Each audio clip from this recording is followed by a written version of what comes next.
Good afternoon from the Porsche Pro over here at Porsche of Ocala. Today we're going to be doing an abridged version of how to work all the little features, of course, on your beautiful 2022 Porsche 911. In this case, we have this beautiful 2022 Porsche 911 Targa 4 GTS. Quite a lengthy name, but totally justifiable for such a gorgeous car. Very sharp, of course. Now this video, since it is going to be the abridged version, it's going to take us about 25 minutes or so. We're going to be essentially under the presumption that all the settings are already set on the car, including the logging in of your MyPorsche account, which should be done, frankly, by your dealership to set up the account. And of course, they should all be handling all the settings and everything like that for you, of course. If you would like how to do the settings on the car, please let me know. We do have a Taycan video, which is going to be a very similar setup. It's an hour long.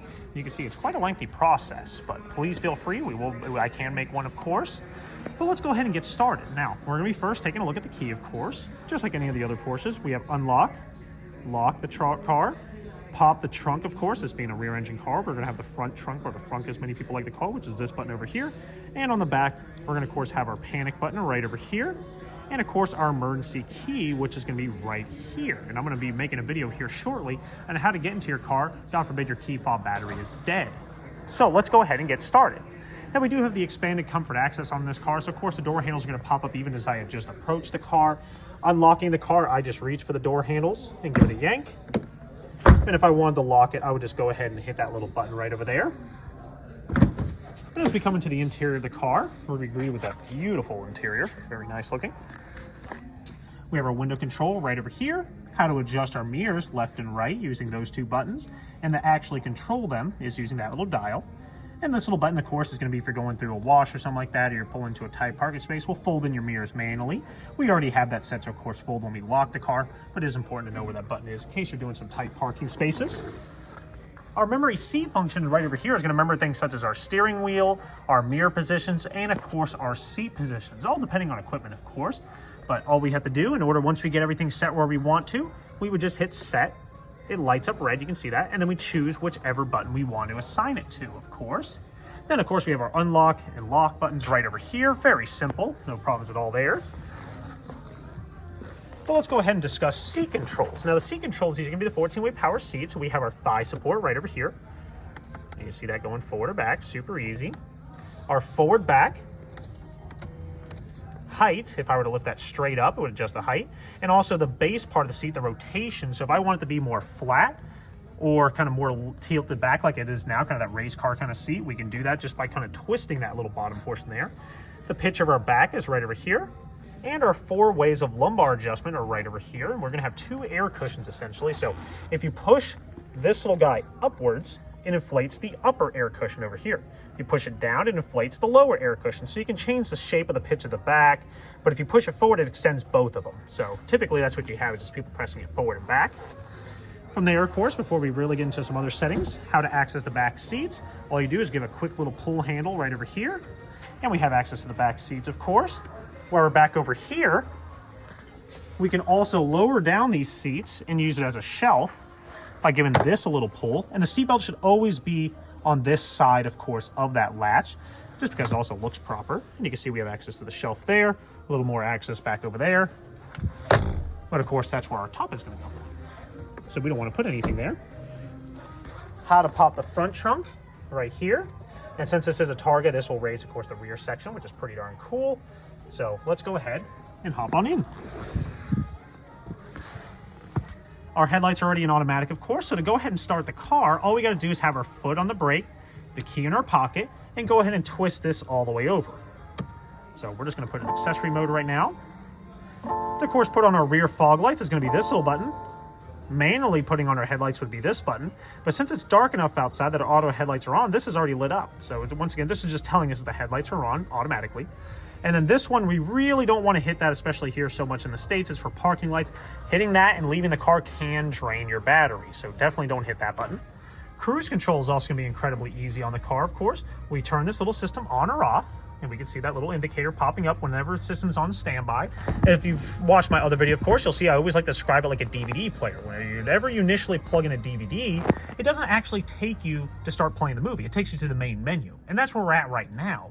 So we're at the main menu of of cruise control. So in order to set the speed, we look down over there, and it's pretty well at describing things. It says pressing it forward is plus speed or set. So if I push it forward, that would set the speed and or increase the speed. So pretty cool there.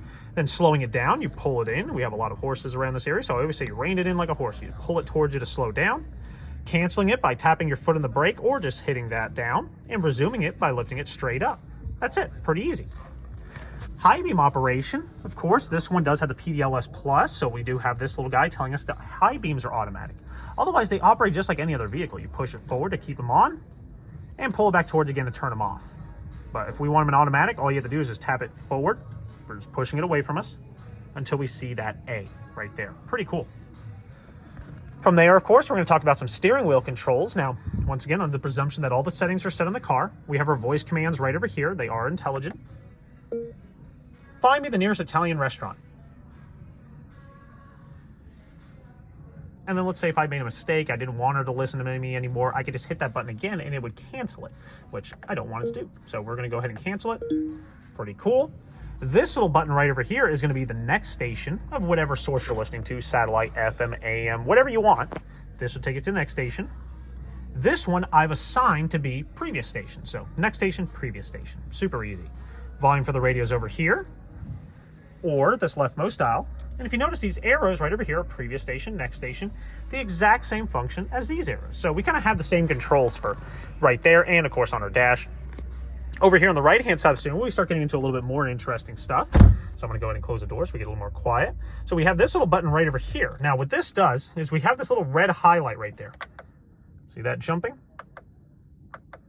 Depending on where that red highlight is, as I spin this wheel, it allows me to change what I see on either side. So, of course, since it's on the right-hand side, I'm changing what I see on the right. Pretty cool. And then if I hit it again and go over to the left-hand side, now this side doesn't have as much to change. We have a navigation. Since we don't have it going, it's not going to give us much information. And then, of course, this a nice little speedometer. Very nice. From there, of course, we're going to come down over here and we're going to discuss the driving modes. The most important part, especially on a 911, this one is going to have the sports chrono package. So once again, depending on equipment, you could have the switch right over here or somewhere else. So this little guy, what it's going to do, if whenever you turn on the car, you're always in normal mode, as we can see right over there. And of course, the car actually has microphones inside the tire well or wheel wells listening for water, but you can also put it into wet mode yourself. Now, to just tell you a warning, would you like to go in the wet mode if it's raining out? Of course, this numbs the throttle, really gets traction control really turned up high to make sure you don't, of course, lose control of the car in adverse conditions. But from there, we can go into sport mode. Of course, throttle response is going to sharpen up. The steering is going to get a little more heavier, a little more responsive as well, of course. Exhaust is going to open up. Really changes the driving dynamics of the car. Downshifts the transmission, shifts faster. Then we have Sport Plus, which will actually keep the throttle body open in between gear changes, hold the gears even longer between gear shifts. So it's really, this is kind of the track mode right over here. A lot of people don't realize the car, it doesn't pop when you're in Sport Plus. Some people like to hear that little crackle and pop from the exhaust. You hear that in Sport. Sport Plus is the race mode. So, and then individual is a customized drive mode that we're going to set it to whatever we want it to be. A lot of times I just typically set it to, of course, not shut off at a red light. So if you don't want it to shut off at a red light, we'll show you how to customize that. Then we're going to have this little button right over here in the middle of it. Now, that button is called the Sport Response button. Now, essentially, if you're driving along the highway and you see, oh man, I got to get over and take this exit over here, but you got to get around a couple of people, you hit that button, it puts the car from normal mode to essentially Sport Plus mode all the way jacked up. You're able to get around them. Either hit the button and cancel it once you're done, or just let it run at a time. No problems at all. Pretty cool. We're going to have our gas range right over here. This is telling us we have a full tank of gas. We have our coolant temperature right over there. Left-hand side, we have our total miles of the cars, our analog readout for the speedometer cluster, temperature and time right over here.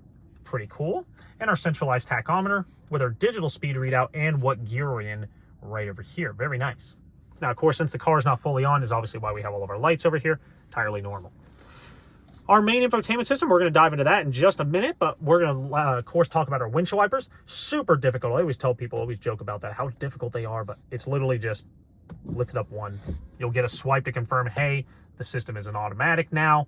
You're good to go. It'll speed up, it'll slow down, it'll turn on, it'll turn off, it'll do all the work for you. This little dial in the center of it is how you adjust the sensitivity of the automatic windshield wiper. So if you feel like it's going a little too slow for how hard it's pouring rain, keep in mind this is while you're driving. If you're at a light, it'll kind of slow it down a little bit because it's just not necessary. You can turn the sensitivity up or turn it down using this little switch right here. And that's it. Pretty cool. And obviously, just like any other car, if you wanted to wash the front windshield, you'd pull it towards you, but we don't want to do that. The car's nice and clean. From here, we have another set of buttons over here. So this one, I've had it programmed. If you notice, it has the same kind of diamond shape as the one on our steering wheel, which was a customizable button. I've set this one, and I do like to set this as your garage door. Now, garage doors, once again, I always mention in my videos, each one's a little different. They can be incredibly complex, so we're not going to discuss how to set up garage doors today, but it gets you some pretty good walkthroughs once you actually start going through the setup process. But there are some tricks for some certain garage doors that are really helpful that I have. So right over here, sports exhaust, looks like a pair of binoculars, but it's, of course, our exhaust tips right over there. Turning it on makes our exhaust a little louder. Hazards right over here. Traction and stability control is linked right over here. So this one, you have to hold it for about a second. Since we have Sports Chrono, we have PSM Sport, which is Porsche Stability Management in Sport Mode, which of course lets you have a little bit of fun, but brings you back if you start getting a little too wily. And if we hold it for a long time, it turns off the whole shebang. You are on your own. Good luck. Have fun. Right over here is going to be our suspension stiffness, of course. So if it's turned off with no red light, it's telling us we're in the comfy mode right now. Hit it and we get into more stiff. Of course, that is also linked to your driving modes as well, so you don't have to worry about it. Or if you're in Sport Plus and don't want stiff suspension, you can turn it off. Pretty cool. AC controls, our primary AC controls are going to be right over here. We have our front and rear windshield defrost. Temperature on either side. This is a 2-zone climate control system. Fan speed right over here. Pretty easy. AC max for those hot days. And of course, auto. Now, auto is a very important button. Anytime you hear me say auto, automatic headlights, automatic windshield wipers, automatic high beams, the car's doing the work for you. So all you have to do is hit auto, choose the temperature you want, and let the car do the work. It chooses where the air needs to come from, up above, down below, your feet, wherever you want, and adjust the fan speed to get to the temperature you want the fastest. Pretty cool and nice and easy. From there, of course, we're going to talk quickly about the gear selector. Now, the gear selector is pretty darn easy. If the car is on, all you got to do to put it in drive is foot on the brake. I always recommend it for any major gear change. So, foot on the brake, pull it all the way back towards you for a drive, push it all the way forward for reverse. And if you notice, there's 2 stops. A lot of people, that catches people off guard. So that means if you wanted to go from reverse to neutral, you got to think about it as it's laid down over here. So if we're going from reverse and we're trying to get the neutral to bring it to a car wash or tow it or something like that, to put it on your trailer, you just got to go ahead and just move it back 1, like that.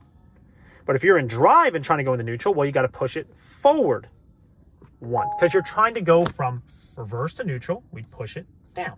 If we're trying to go from drive to neutral, we'd push it up. So just something just to keep in mind. Of course, very, very rarely will people have to do that, but I want to make sure people know how to do it. Put it in park, you just hit P, super easy. And M is, of course, turning on manual shifting, which means that, of course, we can use the paddles to shift through the gears, all 8 speeds of the double clutch transmission. Pretty darn cool. Really fun for the track. We're going to have our heated and ventilated seats down over here. We're going to be discussing top operation towards the end of the video so we can showcase the difference between it. It's pretty darn cool. Maybe we'll do a little video of it opening and closing because it's a cool looking situation to watch. It really is neat. So from there, of course, last little things we're going to look at the top over here are going to be our reading lights. Of course, this one turns on here. This one turns on or off that one. And then we have the SOS button. Of course, this is all, they have your information through your MyPorsche account. So once again, vitally important that your dealership that you purchased the car from sets this up for you. You can set it up yourself, but then it takes several days because you have to provide proof of ownership. If your dealership does it, it's a whole lot easier. So God forbid if you get a flat tire, run out of gas or anything like that, they'll take care of you. Pretty cool. Coming over here to the main infotainment system. Now we've gone through the most difficult parts of the car. Pretty cool. Of course, navigation symbol over here matches the navigation symbol over here. It makes no difference between where you hit it, and you'll see that tradition. This being the 2022 does have the newest infotainment system, very similar to our infotainment system we saw in the Taycans. So all I have to do is hit it right over here, and this brings me to navigation. Well, lo and behold, if I want to search for a new destination, all I got to do, I'm just trying to balance this on my knee so I can hold it steady. There we go. Is hit here. Well, I can add a home address. I can add a work address, no problems. I can quickly search for parking, restaurants, cafes, anything like that. But if I want to just go somewhere really quick, I just touch search and start typing in where I want to go. I know there's one of these right down the road, so that's why I always use this as an example. Here it is. Please drive to the And lo and behold, we're on the our route way. is being calculated. Simple as that. Now, in order to cancel it, we just hit this little flag symbol, this red one right over here, so you can see. And the guidance is ended, as simple as that. Pretty darn easy. In short, that's the extent of the navigation system. It really is. There's no need to go any further than that. Is there more features? Oh, of course, but they're not that important right now. Coming over here into the media is the most complex page because it has so much to offer. So, of course, as we saw before, we have our steering wheel controls for next station, previous station, next station, previous station, next station, volume right over here. We have the same thing on our steering wheel. Well, look, the arrows are the same. And guess what? They do the same thing. It'll go to the next station or previous station. Pretty darn easy. If we wanted to favorite a station, we hit this little button right over here, and it would add it to our list of favorites right there. And the list of favorites contains FM, AM, and satellite all on that one list. It's really nice. Now, if we're on satellite, we're going to have a little bit more extra buttons. So I'm going to go ahead and hit this. Listen now.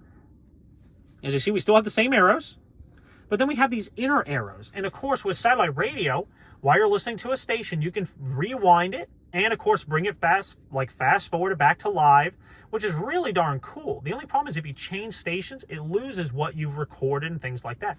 But if you favorite it, it keeps the recording. Pretty cool. So as long as the car has been on, you'll be able to rewind, fast forward up to an hour and a half. You'll be able to listen to songs over and over again. It's really cool. So from there, Bose is if we want to adjust the treble, bass, fader, balance, wherever you wish, is going to be right there.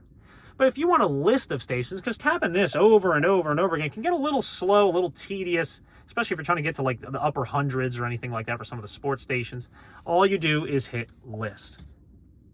Now, if right now, of course, I'm going to go to Sirius XM list, all stations, and there's the list of all of our stations. Pretty cool. Very easy to work. Click on one, you're done. No problems at all. That's the most complex page on the whole car. It really is. Bluetooth, of course, it's very simple.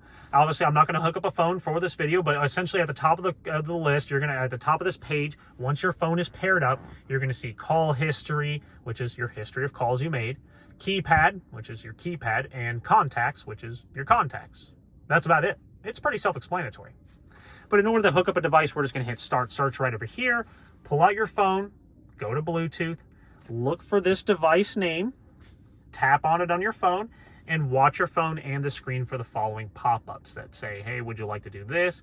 I always say for people that are first time getting into Porsches, especially first time experiencing this infotainment system, do not use Apple CarPlay because I'd like for you to get used to this infotainment system. We can always hook up Apple CarPlay later if you really want it.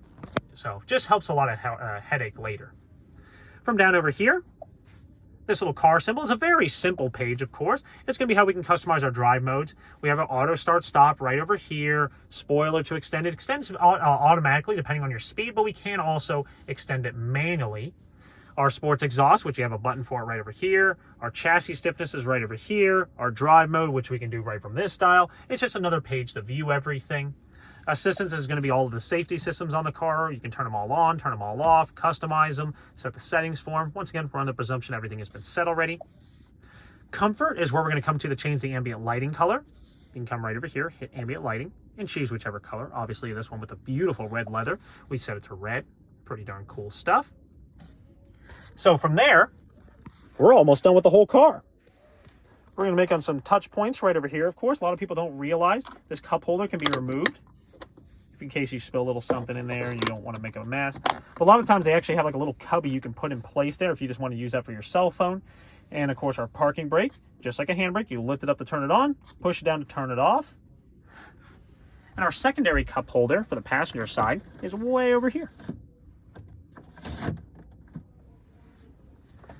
So that concludes the interior of the car. It's a pretty darn easy car to work with.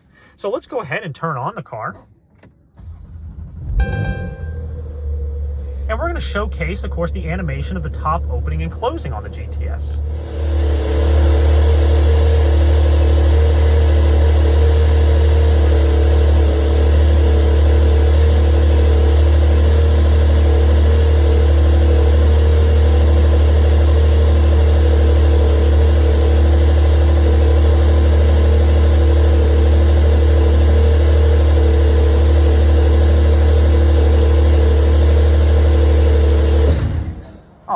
just wanted to thank everybody for watching this video. And if you do have any questions, of course, please feel free to contact me or leave a comment in the comment section down below. I always try to get back to everyone that I can. Of course, out of region questions, sometimes I just can't, and sometimes I just don't know the answer to some things, but I will always try to get an answer for you. All right, take care. Bye.